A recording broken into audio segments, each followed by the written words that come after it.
Bismillahirrahmanirrahim. Assalamualaikum warahmatullahi wabarakatuh. Apa kabar teman-teman? Semoga teman-teman berada dalam keadaan sehat walafiat. Oke, kita kali ini dalam pembelajaran ilmu pengetahuan alam kelas 4 kita akan membahas sebagai sumber daya alam, di mana sumber daya alam ini juga merupakan pembahasan terakhir di kelas 4. Oke, kita mulai. Sumber daya alam, di mana manusia bergantung pada sumber daya alam untuk memenuhi keperluan hidupnya sehari-hari. Kita memerlukan tumbuhan dan hewan sebagai bahan makanan. Kita juga memerlukan bahan tambang sebagai bahan bakar. Contoh, seperti ketika manusia memelihara sapi, maka manusia tersebut memanfaatkan sapi untuk diambil susu, daging, dan kulitnya. Tenaga sapi juga dapat dimanfaatkan untuk membajak sawah dan menarik gerobak. Bahkan kotoran sapi dapat dimanfaatkan sebagai sumber energi alternatif.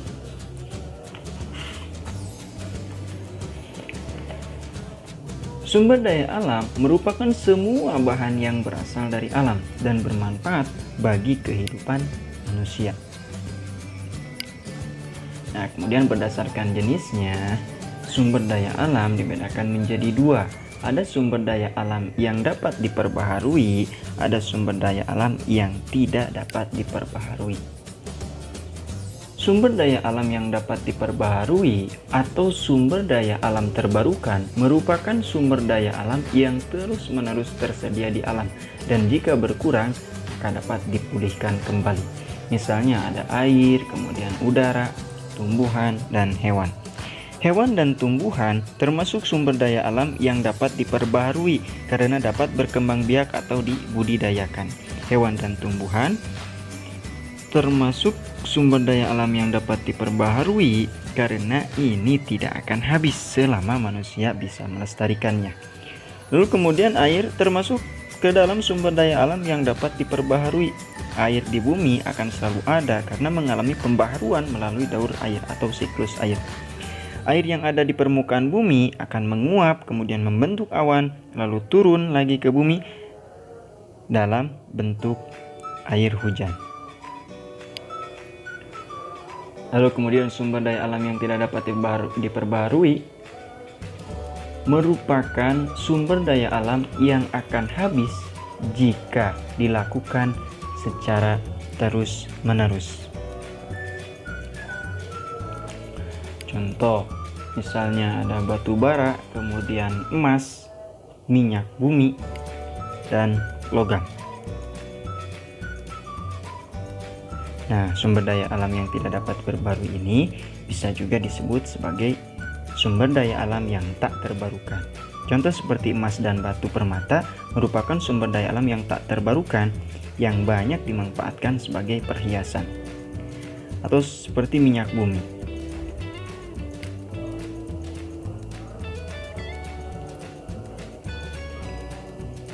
Nah, minyak bumi terbentuk dari penguraian sisa-sisa tumbuhan dan hewan laut yang tertimbun dan mendapat tekanan serta panas bumi selama jutaan tahun.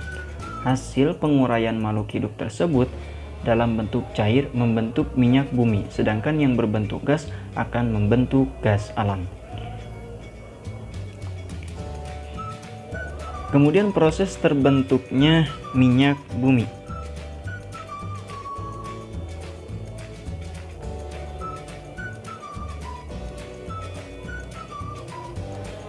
Minyak bumi terbentuk dari hewan yang mati dan terkubur selama jutaan tahun di dasar laut atau di dasar bumi. Hewan dan tumbuhan terkubur di bawah lapisan pasir atau lumpur. Lama-kelamaan, lapisan tersebut membentuk batuan sedimen. Bakteri mengubah sisa makhluk hidup tersebut menjadi minyak bumi dan gas alam. Pergerakan lempeng bumi menyebabkan minyak bumi terdorong ke atas, menembus batuan sedimen dan terjebak di bawah batuan keras. Jika minyak bumi ditemukan, dibangun tempat pengeboran minyak di lepas pantai atau di daratan. Namun, saat ini ketersediaan minyak bumi semakin menipis. Namun saat ini minyak bumi masih terus diambil untuk memenuhi kebutuhan energi, yaitu sebagai bahan bakar alat transportasi maupun mesin industri. Hal tersebut dikarenakan minyak bumi lebih mudah diolah dengan teknologi yang ada pada saat ini.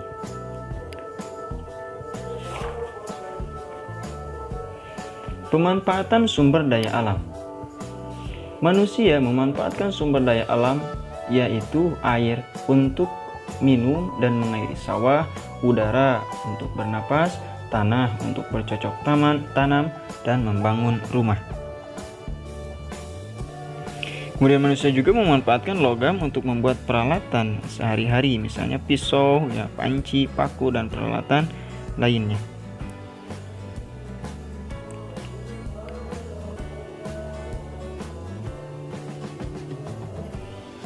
Untuk hewan dan tumbuhan, ini juga dimanfaatkan oleh manusia, antara lain sebagai sumber makanan, kemudian bahan untuk membuat pakaian, misalnya kepompong ala ulat sutra yang digunakan untuk membuat kain sutra, dan rambut domba untuk membuat benang wol. Lalu kemudian dimanfaatkan tenaganya, misalnya untuk membajak sawah atau untuk transportasi, misalnya kuda yang dijadikan sebagai delman. Lalu kemudian pemanfaatan tumbuhan oleh manusia antara lain yaitu batang pohon dijadikan bahan untuk membuat perabot rumah tangga, kertas, dan bahan bangunan. Kemudian getah karet dijadikan bahan baku pembuatan ban. Buah, daun, dan umbi dijadikan sumber makanan. Serat kapas dijadikan bahan pembuatan pakaian, dan kemudian tumbuhan juga dijadikan bahan obat-obatan dan bumbu masakan. Misalnya contoh seperti kunyit, jahe, ketumbar, lada, dan pala.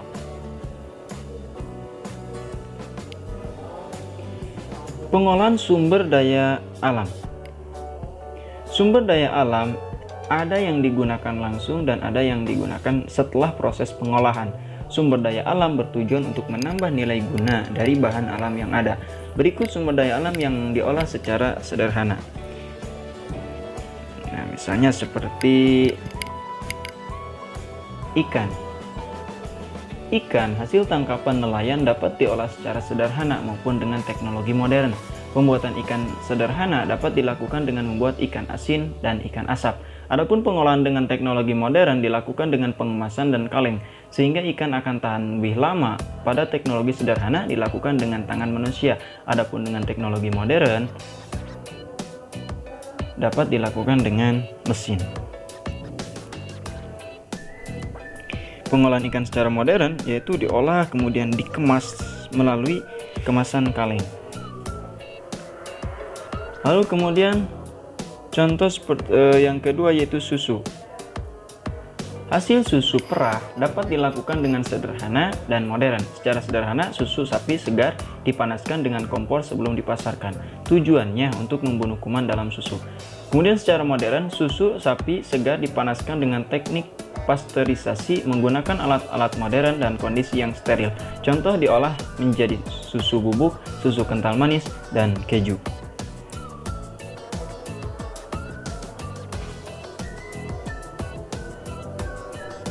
Minyak bumi.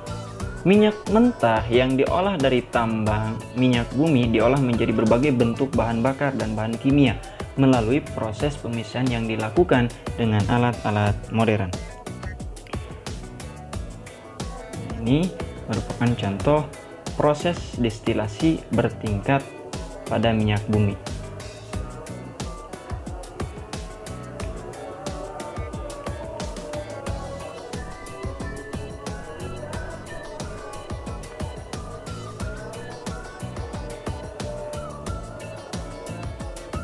Lalu kemudian contoh yang selanjutnya adalah kertas, di mana kertas terbuat dari serat tumbuhan. Bahan utama yang digunakan dalam industri kertas adalah batang kayu. Proses pembuatan kertas yaitu pertama kayu dikupas kulitnya dan dipotong hingga ukurannya sangat kecil. Lalu kemudian potongan kayu dicampur dengan bahan kimia sehingga menjadi bubur atau pulp. Pulp diberikan bahan pemutih untuk menghasilkan kertas berwarna putih. Pulp masuk ke dalam mesin pembuat kertas. Kandungan air dalam pulp dihilangkan dengan menggunakan mesin pres. Kertas digilas sehingga membentuk lembaran dengan ketebalan tertentu. kertas yang sudah jadi digulung menjadi gulungan besar dan siap digunakan sebagai bahan baku pembuatan buku. Kemudian selanjutnya ada karet, di mana karet terbuat dari lateks atau getah pada pohon karet. Getah karet disadap dari pohon karet kemudian dikumpulkan dalam tangki besar. Getah karet ditambah dengan zat asam dan dibiarkan membeku. Proses dilanjutkan dengan menempatkannya dalam oven selama beberapa hari. Bongkahan-bongkahan karet siap diolah menjadi berbagai jenis benda seperti ban, balon, bola, sarung tangan karet, sepatu bot, dan lain-lain.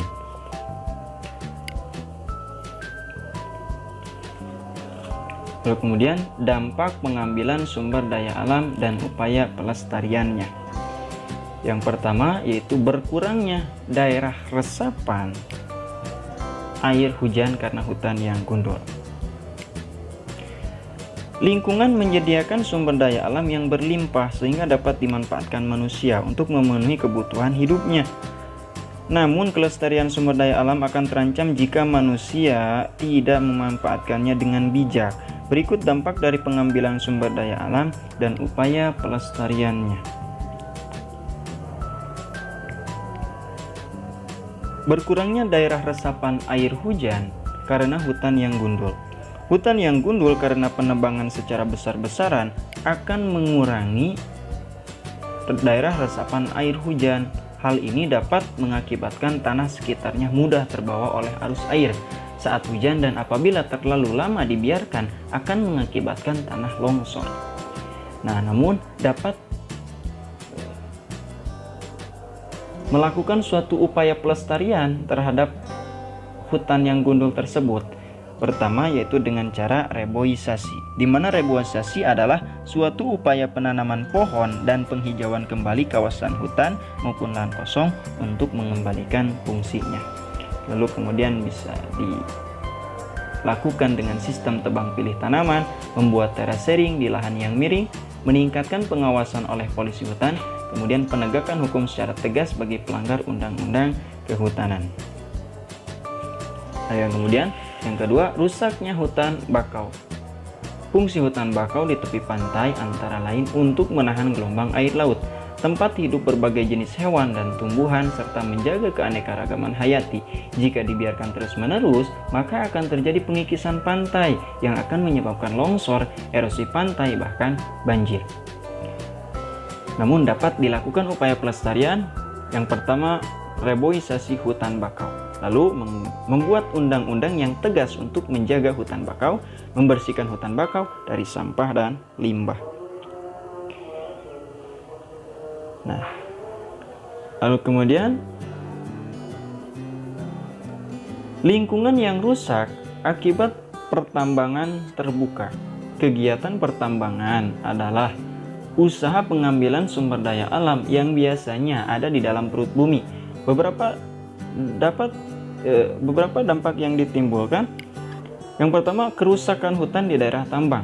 Lalu kemudian pencemaran udara akibat debu dan asap, pencemaran air dan tanah akibat limbah buangan tambang. Nah, namun dapat dilakukan upaya pelestariannya, yaitu pengolahan limbah tambang dengan baik yang nantinya akan memanfaatkan limbah tersebut menjadi sesuatu yang dapat bermanfaat bagi manusia. Kemudian perbaikan lingkungan setelah kegiatan pertambangan selesai.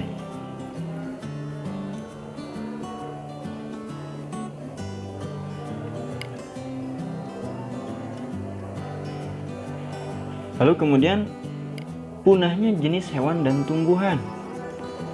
Pemburuan secara liar dan pemanfaatan tumbuhan yang tidak diikuti pelestarian akan berakibat pada punahnya jenis hewan dan tumbuhan tertentu. Misalnya hiu ketika diburu untuk dimanfaatkan siripnya sebagai bahan makanan bernilai tinggi. Lalu ada tanaman cendana hampir punah karena dimanfaatkan secara terus-menerus tanpa dilestarikan. Maka dapat dilakukan untuk upaya pelestariannya, yaitu dengan melakukan pelestarian in situ dan ex situ, lalu melakukan tebang pilih dan reboisasi. Hal tersebut dapat dilakukan untuk melestarikan sumber daya alam sehingga akan terus-menerus dimanfaatkan oleh manusia.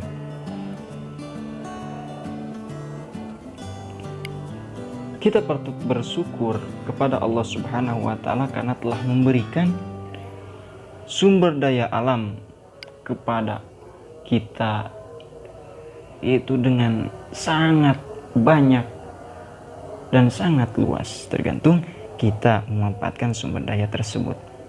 Maka dengan itu jagalah alam kita agar alam kita tetap lestari, asri, dan damai. Terima kasih atas perhatiannya. Wassalamualaikum warahmatullahi wabarakatuh.